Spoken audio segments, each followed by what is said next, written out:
Proctor and Gamble, behind almost everything that you use daily that has chemicals in it. And while I know technically everything has chemicals in it, you guys know what I mean. Number 23 in terms of market cap, and you may not have known that, because Tide, that's them. Crest, that's them. Old Spice, that's them too. Procter and Gamble is like one of those shadow companies that you're never gonna hear about unless they're involved in some kind of lawsuit or something. Either way, this is the annual report, some other information bunched up together so you don't have to read it. I'll cover what they actually do, their financials, a little SWOT analysis, and what management expects their future to be like. Part 1. The P&G castle is made up of 5 main walls. First of all, beauty. This includes deodorant, skincare, and shampoo. And thank God for Head and Shoulders.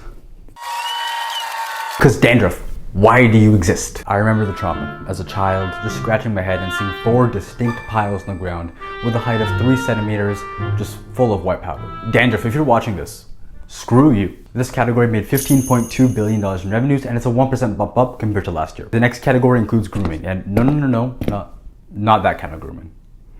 Allegedly.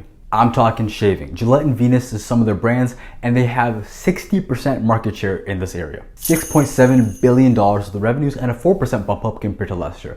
And I did used to think that this revenue category would make a lot more money, but when I think about it, it does kind of make sense because everyone needs shampoo, but not everyone needs to shave. Healthcare includes oral care and some other more medicine-y things that you might find on shelves. They have both of these brands along with these. Crest is a brand I totally expected them to own, but Oral-B? What? Their ability to separate brands is truly impeccable. I used to think I was deciding between Crest and Oral-B, but no, they're both the same company. They made $11.8 billion in revenue, and that is a 5% bump up compared to last year. Fabric and home care is the biggest segment at $29.5 billion. You want to do some laundry, you want to clean, do the dishes, air stuff, that's them. You thought you had a choice between Tide, Ariel, and Gain, but no. All of them are owned by Procter and Gamble. They have a 4% bump up in revenues compared to last year. Next up is baby, feminine, and family care. And I hate to shock you guys, and I really don't want to surprise you, but I don't really use many of these products. The only ones I do use are like toilet paper and paper towels. So I'm not gonna really speak on this, but they made $20.2 billion of the revenues, and it's pretty much the same thing they made last year. In all these categories, P&G is either 1, 2, or somewhere near the top in these super competitive industries. They don't leverage the P&G brand across all the products. Each product has its own brand. And the reason is because they have their own team, because you know, decentralization. So the ad styles are gonna be different, and that's good. Bounty should not have the same type of ads as Tide, who should not have the same type of ads as Old Spice. Now let's talk financials. I want you to speculate about Procter and Gamble's revenues. Do you think that they're all staggered? Are they a seasonal business? Have you ever considered out on skipping out on laundry detergent this year? No, with nearly all these products, they are used on a daily basis, and that does reflect in the revenues. And one thing I do have to give detergent advertisers props for is the ability to kind of scam people. Do you know how much detergent you're supposed to use? 1.5 ounces, or 45 milliliters. So why do they have these absolutely massive cups?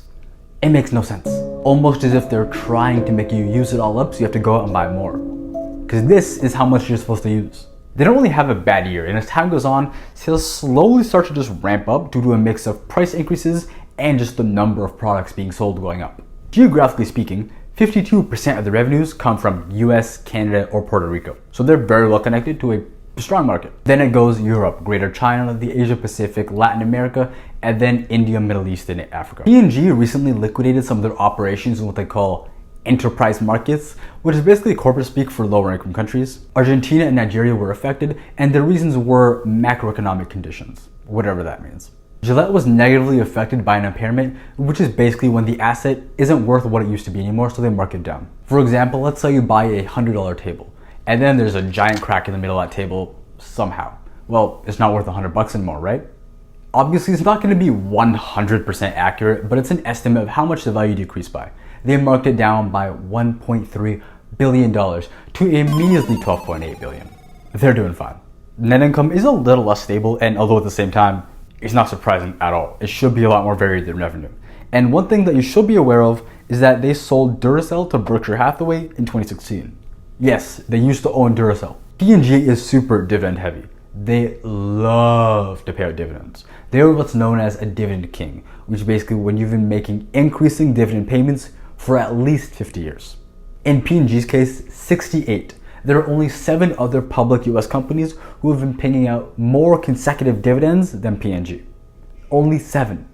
There is no one company that competes with P&G. They've dipped their toes literally everywhere, and they own like entire markets in some spots.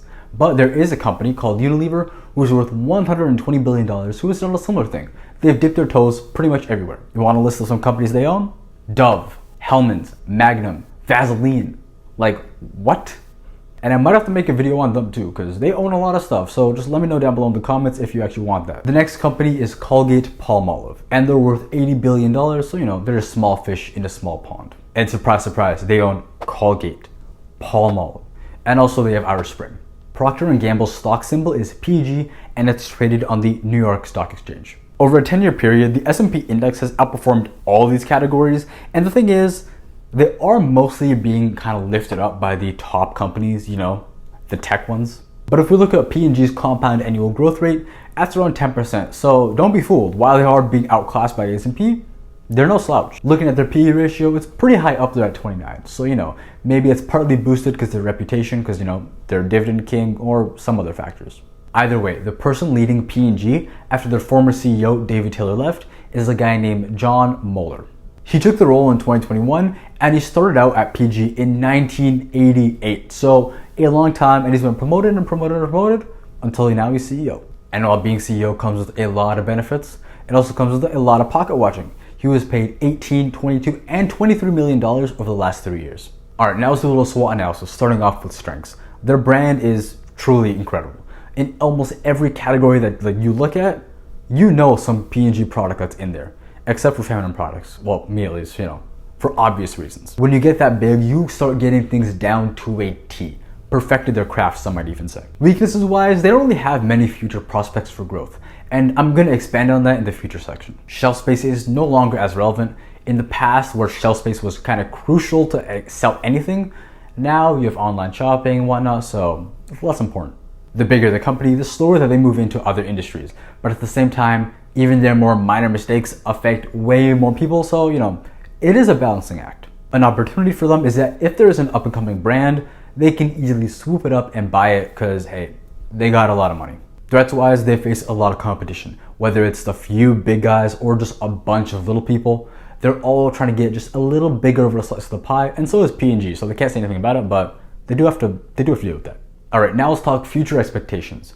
P&G isn't really gonna have some massive growth. Your need for deodorant or shampoo isn't really gonna just jump up all of a sudden like 4 times in the next year or two. It might even disappear, if you know what I mean. And for those of you who are scared of losing your hairline or just going bald, I just want you to know, my people also suffer from the same issue, so I will be right there with you pretty soon. And I also wonder if this is how a presidential candidate feels when looking at the camera and trying to be all emotional and being like, I feel for you. Because I feel so fake right now. And while that is true, don't forget that P&G loves to give back money to shareholders in terms of share buybacks, dividends, and just stock gains. So there you go. Anyway, that's PG. Please like, sub, leave a comment about what you guys want to see next. Remember, this is not investment advice. If you guys want actual investment advice, talk with a financial professional or visit the SEC's Guide to Investing or something similar like that in your own country or wherever you are. Anyway, goodbye, people.